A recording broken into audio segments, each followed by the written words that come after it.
We met in a delightfully nerdy way. I was friendly with his roommate, and we're in their dorm room, and I spotted a Teen Titans poster up on the wall. And I said, "Oh," I said, "Teen Titans." He goes, "Yeah." I said, "Like, it's that's George Perez, right?" He goes, "Yeah," which is like, that's the secret handshake of like, "Oh no, you're an actual comic geek." Open the podcast bay door as hell.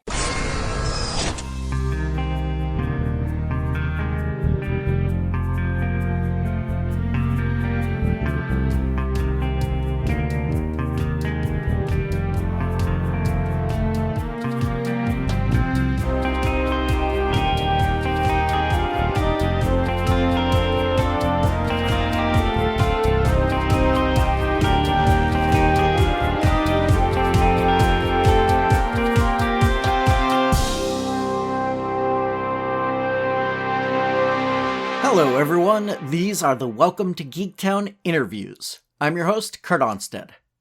Our guest for the next few episodes is writer-cartoonist Judd Winick. Listeners my age might remember him from appearing in the third season of The Real World, the MTV reality show, which helped launch his career into writing comics for the Big Two. We'll be getting into all of that as the interview continues, but in this first episode, we're starting with his younger days, and his art education, both formal and informal. I'll start by letting Judd introduce himself. I'm Judd Winick. I'm a cartoonist and writer, and I make things up for a living, and it's the best job in the whole wide world. Now, Judd's not a very common first name. I can think of Nelson, Hirsch, and Apatow, and that's about it for the Judds I know. Do you know what inspired your parents to give you that name? Yeah, I was named for my grandfather. His name. Oh, nice. His actual birth name was Judah, but no one ever called him that. It was always Judd, and he was also Judd Winick. That's I'm named for my grandfather. Cool. I got my middle name, which is what I go by now, from my paternal grandfather as well. He was Kurt Onstead. Oh, very cool. Very, very cool. So, nice. Yeah. So, when did drawing and comics come into your life? Do you remember the first comic book or maybe comic strip that you read and thought, I want to do this? Oh, yeah. I mean, I could fill an hour just talking about this alone. The very first comic strip that I fell in love with was Garfield. I'm 55, so when I was a kid is when it first started running, and ran in my newspaper. I really dug it, and almost immediately my parents got me Garfield's second collection, Garfield Gains Weight, and I read that book over and over and over again, and laughed and laughed and laughed till my butt fell off. I just loved it, and that's when I decided that's what I wanted to do. I was always a kid who drew. I was always pretty good at it. I mean, all kids are good at something, some are good at math, some can run real fast. I was good at drawing. I was always a little bit better than everybody else. And luckily for me, my mom and dad were always very, very supportive. I never ever heard that I shouldn't be drawing so much. Quite the contrary. One of my kindergarten teachers thought I was always drawing and that was bad. And my mom took issue with it and actually asked her, like, have you looked at his drawings? Which, it's a story that's been told my whole life. So they were incredibly supportive. So it started with comic strips, and I wanted to do comic strips. I made my own version of Garfield right away, ripping him off, and this grumpy cat named Marvin. But running parallel to that always were superhero comics. Always, I think that clearly came from my dad. My dad is a child of the '40s, and so he was one of the boys who read all the comics voraciously. Right. His favorite was Captain Marvel. We talked about this a bunch, and Superman, but I think Captain Marvel more so. And then, a lot of the nerds listening to this probably know that Captain Marvel for a period of time was more popular or just as popular as Superman, depending on who you ask. So anyway, my dad always bought me comics, and at random, really. I know when he would just literally spin the rack and grab whatever he thought was kind of fun, and Superman was in there. And I think only by accident did he grab a couple of Marvel titles, and did I stumble upon the X-Men when I was little. And that was it for me. So my first exposure to the X-Men was Chris Claremont, John Byrne's run when I was a wee lad, when I was little. So I was a seminal run. Yeah, no, right. I barely was could understand exactly what was going on at some points because it was, pretty heady stuff. They weren't writing for kids per se. They were just writing for everybody. And, it was actually one of those things where you read comics over and over again, like a single issue to read it many, many times. Hmm. First run just to get that story, second pass to, figure the things out, which were complicated. And I didn't even realize until much, much later what an influence it had on me because this is obviously pre-internet.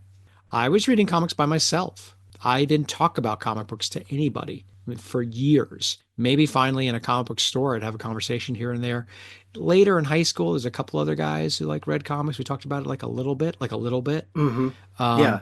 but it wasn't even till college when, That you actually kind of found your crowd yeah, of well, other people. the truth was, and I've talked about this a bunch. Maybe you know, maybe you don't know. So my roommate in college and still my current best friend is Brad Meltzer.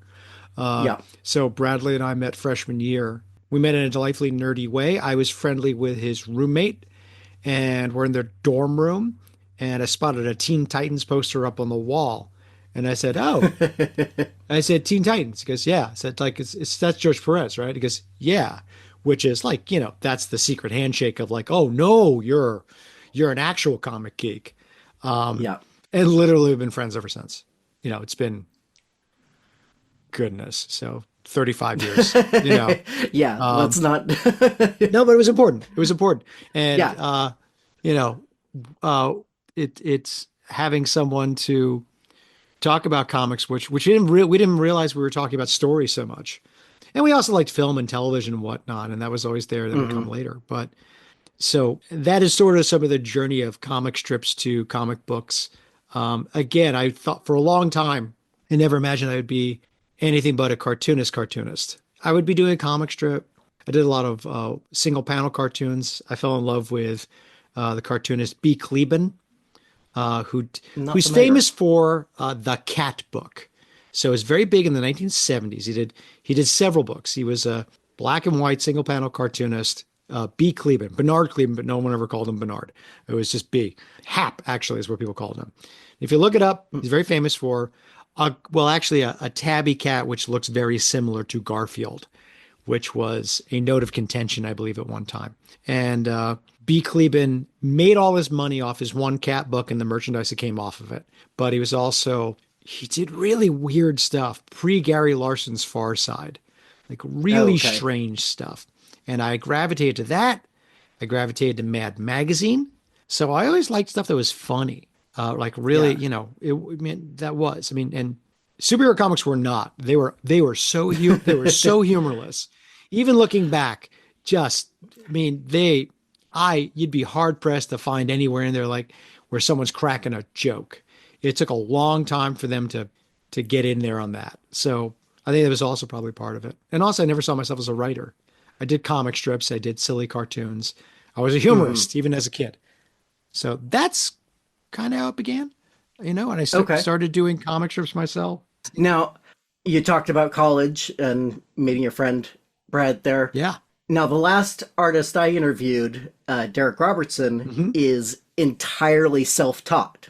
Yeah. He had like one art class and that was it. But you went to the School of Art in Ann Arbor from the University of Michigan, Yes. right? Yes. How important was getting that education to you versus like was there kind of a parental, yes, you can do art, but you have to get a degree, or was there any of that, or was it all self-motivated? And what did you get out of art school? Oh, wow. Okay. Interesting. Very interesting question. For starters, a lot of what I did prior to, no, I wouldn't say it was self-taught.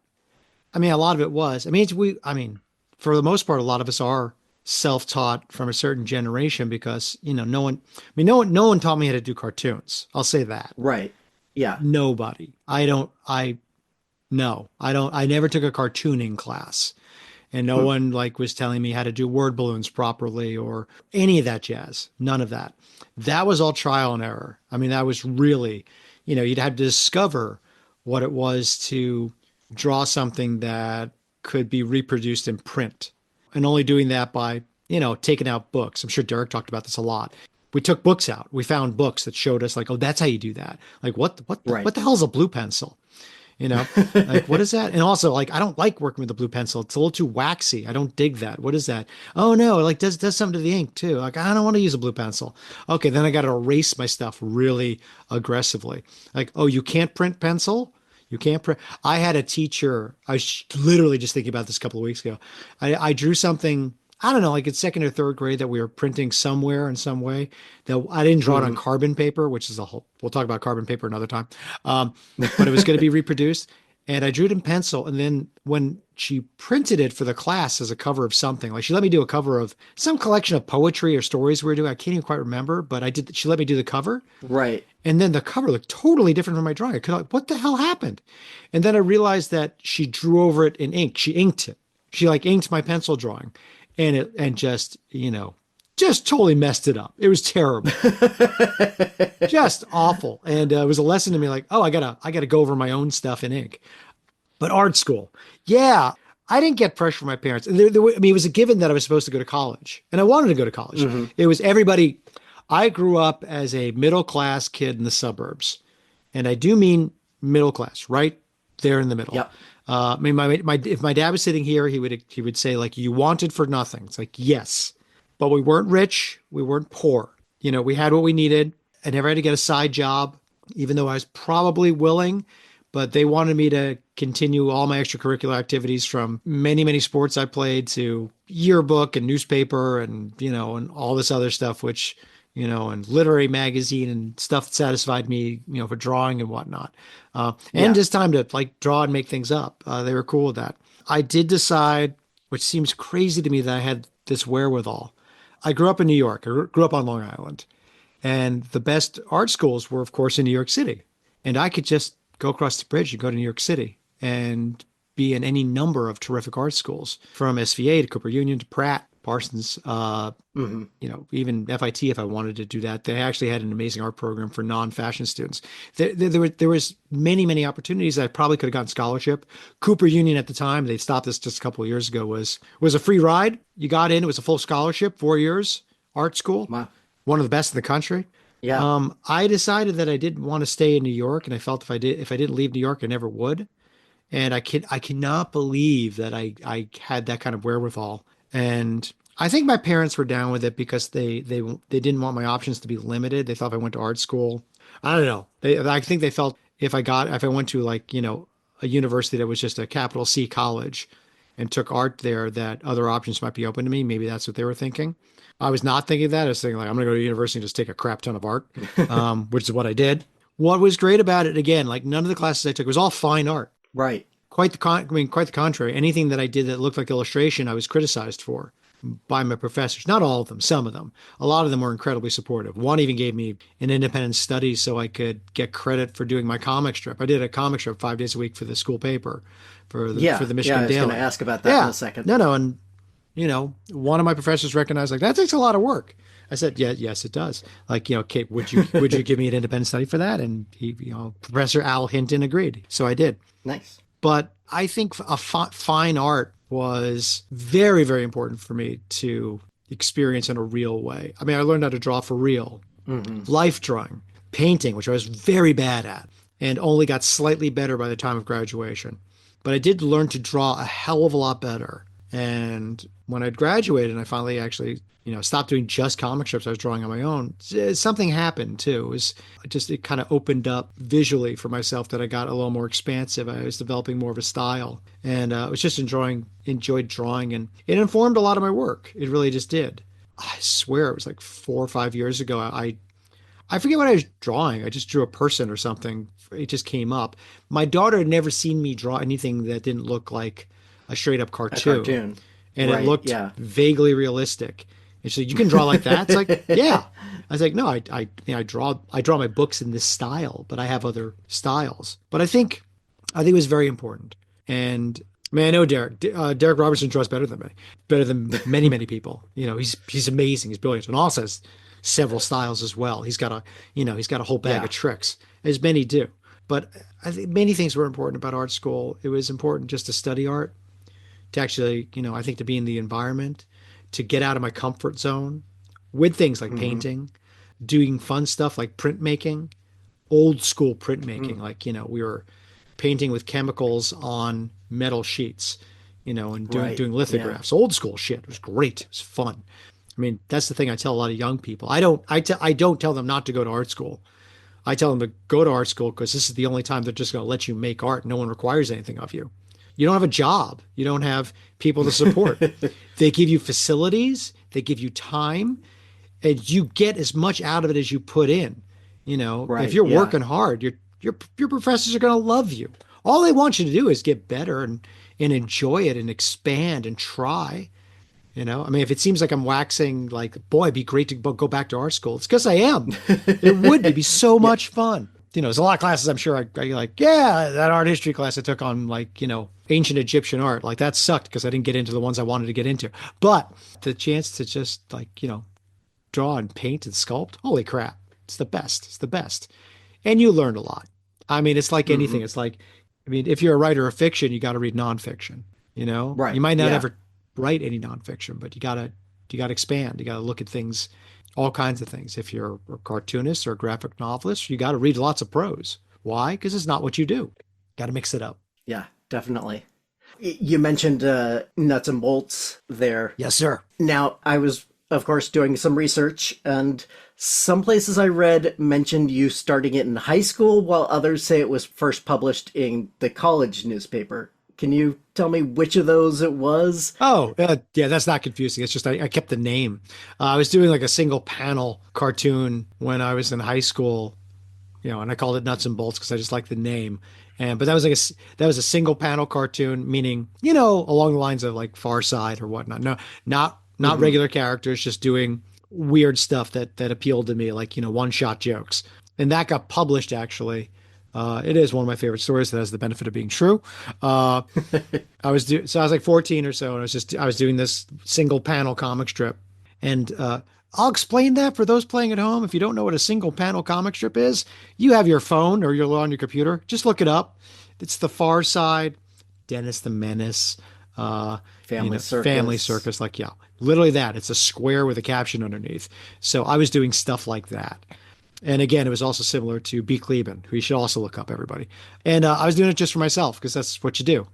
I meet a lot of parents and they say, like, how do I get my kid published? Like, your kid's 10. Like, so don't worry about it. Let's not work on the publishing deal right now. Just let them do their cartoons. Like, Yeah. and that's what I was doing. Except my dad did want me to get published. So my dad took my comic strip and he went to my local paper. My local paper is the Long Islander. As a weekly. Mhm. And he went to the editor and said, hey, my son does this comic strip. I think it's great and you guys should publish it. And the editor looked at it and said, you know what? I think it's great too. And I think we will. So they started publishing it and I got paid $5 a week. And I was so excited. So excited. It was a lot of fun. It just got published every week. Yeah. And they probably weren't particularly good, but I drew well enough. It's also comic strip art. It's a little forgiving. I'm not going to cast aspersions or crap on anybody here. There are comic book artists who are comic strip artists who are amazing. Like, we should all draw as well as Bill Watterson or Charles Schulz, Yeah. or Lynn Johnson of For Better or For Worse. Yeah. Yeah. And there's others who are just getting by. So we're able to tell a joke or two. Anyway, so that's where the confusion started. I kept the name. And when I went to college, my plan was always to do a comic strip with a cast of characters like Bloom County and Doonesbury. That's what I wanted to do. And I wanted to do it just like them because they got syndicated right out of college. That was my plan. I'm going to do a comic strip in the Michigan Daily, which is a big newspaper, which is a lot of fun. It's actually a very well-regarded school newspaper. Hmm. A lot of folks actually go to Michigan because they're studying journalism and want to work on the Daily. Even still, even though newspapers have to be explained to young people what they actually are. Yeah. But yeah, that's how it started. So that's how it started. Nuts and bolts. It all began there. And at first, it looked like your plan was going to kind of come together. You got a development contract from Universal Press Syndicate your senior year. Yeah. Most people probably don't know what that is. Can you Right. explain how that works? And do you know if they're still even done today? Oh, well, where to begin? For one, yeah, even back in the day, I'm sure not people didn't understand what syndication was. So, okay, a couple things. So, newspapers. Newspapers are they're these artifact where they were the like iPads made out of paper that had current events on them. That's the best way to describe them to our younger listeners. But most importantly, it had comic strips, the funnies. So those funnies in the newspapers, they have basically like an agent or an agency. Those are syndications. And what you do is you sign a deal with a syndication and they act as your agent. They will go to newspapers and, solicit them like, I have this comic strip and we think you guys should run it. Now it's very, very, very competitive because newspapers only have a certain amount of space. And a lot of times for a new comic strip to come in, an old comic strip has to go. Yeah. And a lot of comic strips have been, Peanuts ran for 50 years, which is totally justifiable. And in some newspapers, it's still running as Classic Peanuts. Classic Peanuts is still They just running. rerun it. Yeah, because everybody likes money. So the big show, the Major League Baseball of being a comic strip creator was to get syndicated. And there were several syndications. There was King Feature, there was Universal Press Syndicate, which are two of the big ones. Creators Syndicate came later. There was the Washington Post Syndicate. There were a number of them, like 6 or 7, but not a lot. And I had been sending my work to syndication since high school. I've been sending in my work. And I think towards the end of my high school tenure, I stopped getting form letters and actually got like an actual person responding, which was big in a way. Yeah. I got actual, like some criticism, like the strips is good. Something more character based would be good. Something a little more family oriented actually is better and blah, blah, blah, things like that.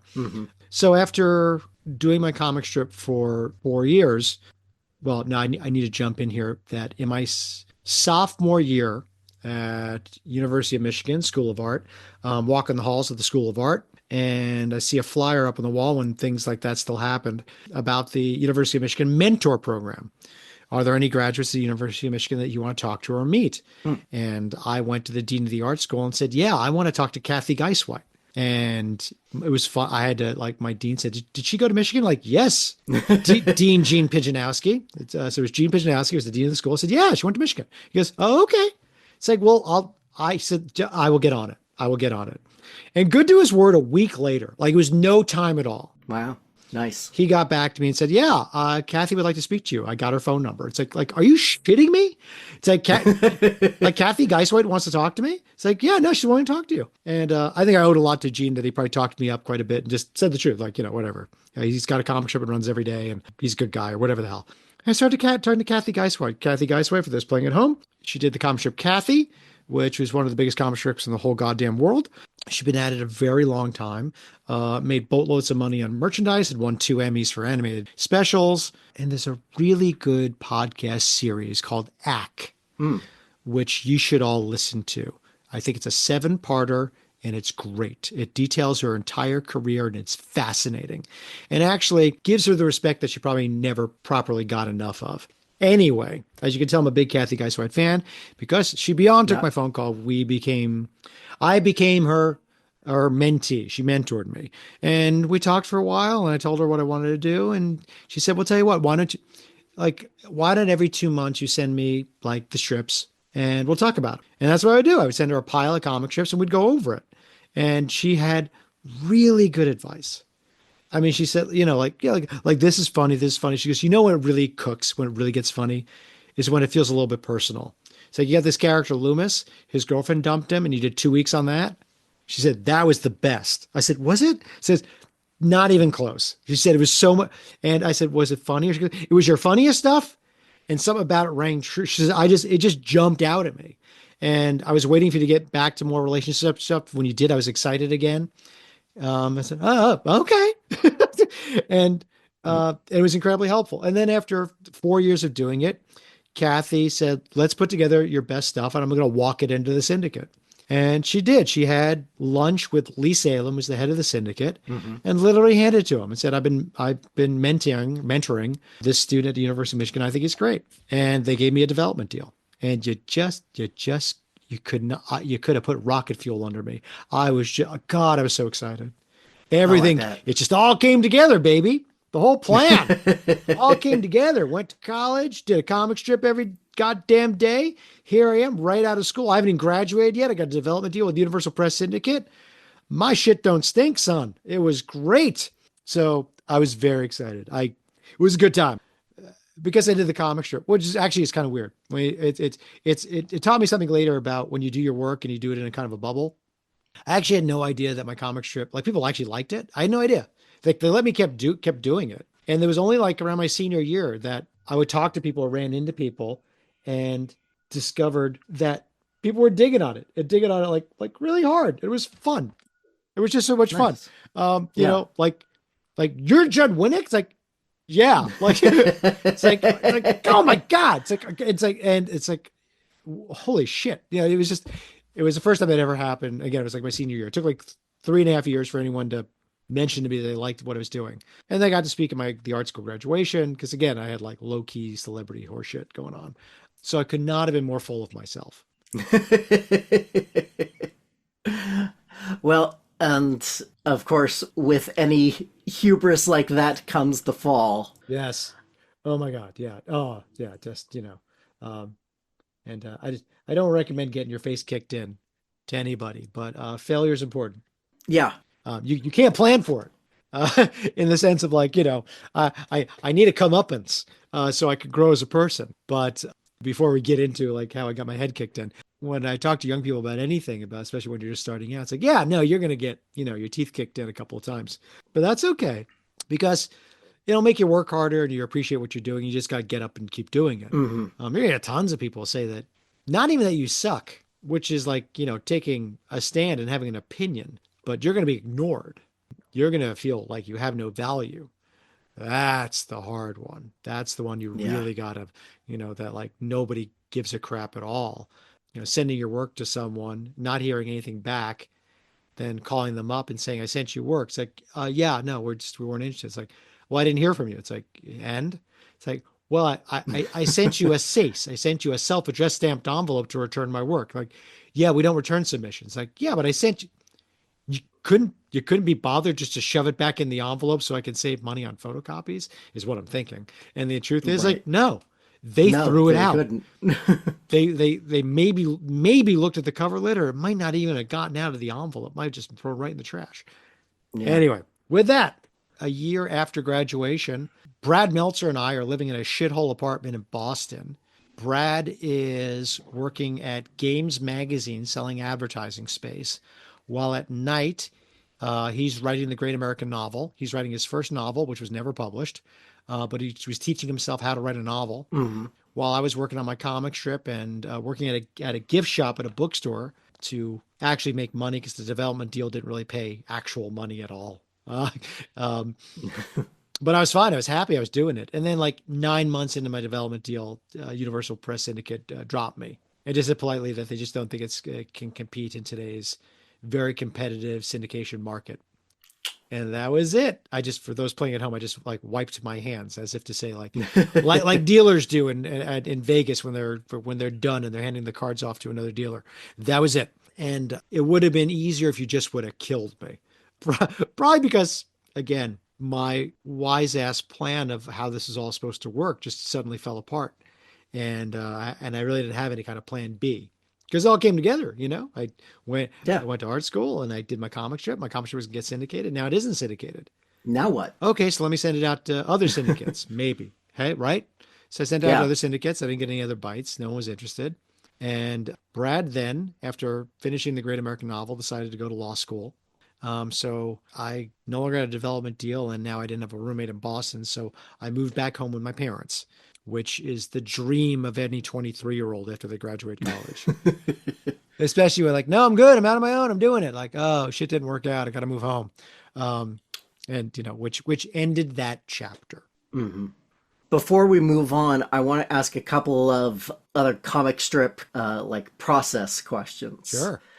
So, how much would you plan ahead in your strips? What kind of buffer did you have, or were you like constantly working to a deadline? Oh, no, when I was in school, I was pretty much on deadline. I was okay with that. And I was never, I don't know. I was okay with that. I was okay with the deadlines. I was okay with coming up with ideas. Hmm. I mean, that was the thing is that I have nothing to compare it to. And I've heard from other people, I mean, 3.5 years and I was always okay. talk to me after doing a comic strip for like a decade, would I be stretched as far as like, what's the next thing I need to do and come up with, and I need to think of a joke. But for 3.5 years, I was still in first album status. And what I mean is, when a band or even a solo artist, when they do their first album, it just kicks, right?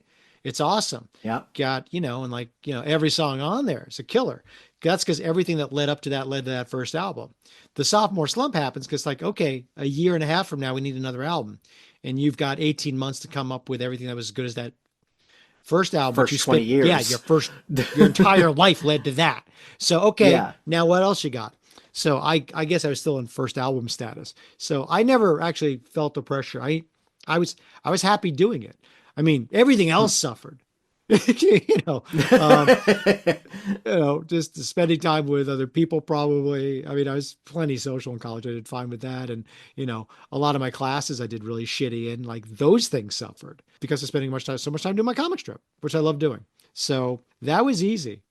I was always okay with my deadlines. And I was, in general, knock wood, I've always been pretty good with deadlines. I know if you talk to a couple of my editors at DC Comics, they will say quite the contrary. That a couple of times I was on the hot seat, but in my opinion, like, I'm not on the hot seat because I got to grind out a comic. Is just because I was playing hooky and doing other things, and trying to do like 3 monthlies or Right. 3.5 monthlies.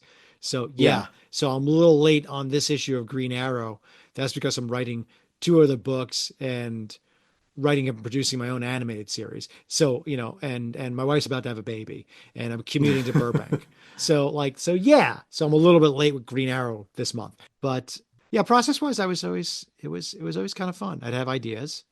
I'd write up the ideas Hmm. and off they went. I mean, knowing now that I'm sure some of the stuff could have been better if I had more time to sit with it. But one of the things I've always been pretty good with is, and I found since then, a lot of times, a lot of my first ideas turned out to be my best ideas, and when I noodle with things too much, it's like, you know what, that shoot from the hip thing actually worked fine, you know, Yeah. bigger stuff. Not, I mean, there's exceptions to many rules, but I say by and large, I think I live in my head enough that the things that I'm referring to as first draft is not the first draft. It's not like I'm looking at a blank page at the first I've thought about it. I've lived and rolled around with an idea for a while, and now I get to execute it. And I think it's kind of Hmm. always been true. I think it's always been how I've been able to operate, is that when I'm doing one thing, I'm thinking about the next. This is always how my brain operates. So it's very fortunate that I have found my way into doing things like what I've been doing. At the moment, I do a book a year, which seems like a lot, but I feel lazy. That's my self-deprecating, self-flagellating. I'm not working hard enough. I'm not working fast enough. And I'm putting out a 200-page graphic novel that I write and draw every year. And the drawings and the stories are not that simple. And I know I should pat myself on the back. And sometimes I probably do. I probably might pat myself on the back if someone accused me of being lazy. Like, F you do a 200-page graphic novel every year. Tell me I'm lazy. Whereas, like, that's what I think all the time, that I'm not nearly doing enough. I should be definitely doing more. But yeah, the process was always not easy and not without its challenges. But even back in the day, I think what drove me to do it was I was always very confident about the work. I always felt good about it. I always liked it. Hmm. I mean, even now, oversharing. So, a good buddy of mine is Chris Eliopoulos, a fellow Oh yeah. cartoonist. Uh, Chris and I have been friends for a very, very long time, and among the many things he does, is the co-creator on with Brad Meltzer. We can talk about how they accidentally met up as well on his Ordinary Hero series, and it was funny. Chris and I and our wives, Audra and Pam, were having dinner, and we started talking. Like, it was actually rare that, like, two cartoonists. Like, what I'm saying, it was rare for me. Like, I'm sitting across from a friend and a cartoonist, and we basically do a lot of the same stuff. And our Hmm. spouses happen to be there too, who have entirely different jobs from being storytellers. And we're just swapping some stories. And Chris always second guesses everything he does, and not in a bad way. He's just particularly hard on himself, and that's kind of how he operates, and that's how the work gets good. Not that he takes forever; like, the work gets done, but he's very critical of his work, and puts it out there like, I don't know if this is any good. And I knew Pam was sitting next to me when like Chris started saying this. Like, yeah, I don't have that problem. She goes, Pam agrees, like, no, Judd doesn't have that problem. I said, well, like, no, I don't worry at all. I don't think about like, oh, is this gonna be any good? Like, shit, no, just boom, like, yeah. Well, and I think part of it, it's not ego so much as that I just like it so dang much, particularly the stories I'm doing now. I mean, I can tell how. yeah, we can go over the entire course of my career, and I can blow holes in a lot of stuff that I felt didn't work. That I tried to do a thing and it didn't work, and I'm less happy about that. I don't get specific. Brian Bendis said this once publicly, and I even talked to him about it privately. Like, you never crap on any of your stuff because it's somebody's favorite. The thing you go like, that is the worst thing I've ever done. That I thought it was to be good, and then it came together. Garbage. And somewhere out there, someone's heart just breaks and said, like, that is my favorite. That's my North Star. It's like, oh shit.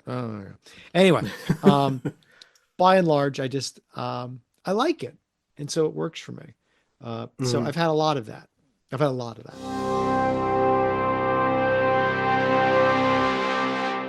That felt like a good place to pause between episodes. Come back next week to hear the next chapter in Judd's career. Thank you, of course, to Judd Winick for taking the time to sit down and talk to me. And if you just can't wait for the rest of our discussion, patrons get early access to the uncut version, which is available now, along with lots of extra audio content, for just $1 per month. Go to patreon.com/welcome to Geektown to sign up. If you want a free way to help the show out, leaving a 5-star review at Apple Podcasts or other podcast site is always appreciated. But no matter what, as long as you continue to listen, we'll always say, welcome to Geektown, population, us. Questions for the Welcome to Geektown interviews are written by me, Kurt Onstead. I also host, edit, and produce the podcast. Theme song was written by Aaron Levitz, logo art by Archie Senten.